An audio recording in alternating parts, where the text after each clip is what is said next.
ఇంతలోనే విపత్తు వచ్చింది. గోదావరి నది ఉప్పొంగింది. దానివల్ల అటు వెస్ట్ గోదావరి, ఈస్ట్ గోదావరిలో చాలా ప్రాంతాలు ముంపుకు గురయ్యాయి. చాలా గ్రామాలు ముంపుకు గురై ప్రజలు చాలా అవస్థలు పడుతున్నారు.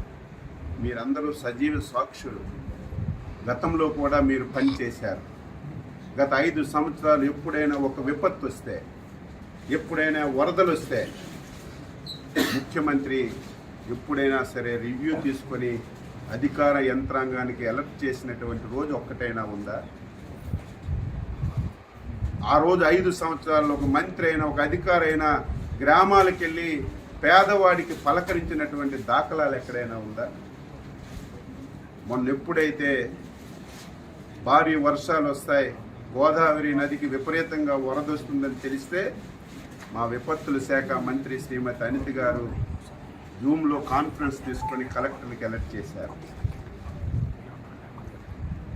ఏవైతే ముంపు ప్రాంతాలు ఉన్నాయో, ముంపు మండలాలు ఉన్నాయో అధికార యంత్రాంగానికి అప్రమత్తం చేసి ఏ ఒక్క ప్రాణ నష్టం జరగకూడదు, వారందరికీ సురక్షిత ప్రాంతాలకి తరలించడమే కాదు, మీరు చూశారు గతంలో వరదొస్తే తరలించి వారికి బస్తాల్లాగా ఒక స్కూల్లోనో కొట్లోనో పెట్టేయడమే తప్ప ప్రభుత్వాలు చూడక ఆర్తనాదాలు విన్నాం.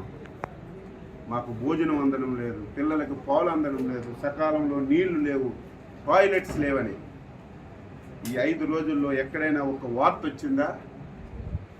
భోజనాలు పెట్టాం, పిల్లలకు పాలు ఇచ్చాం, వాటర్ ఇచ్చాం, వాళ్ళు మళ్ళీ నార్మల్గా వచ్చి ఇంటికి వెళ్ళేసరికి 3,000 రూపాయలు పరిహారం కూడా ఇచ్చి వాళ్ళందరికీ న్యాయం చేశాం. ఈరోజు ఈ 2-3 జిల్లాలు తిరుగుతుంటే గత ప్రభుత్వం పాపాల వల్ల ఏవైతే పురాతనమైనటువంటి కాలువలు ఉన్నాయో, గెడ్డలు ఉన్నాయో 5 సంవత్సరాలు గాలికి వదిలేశారు.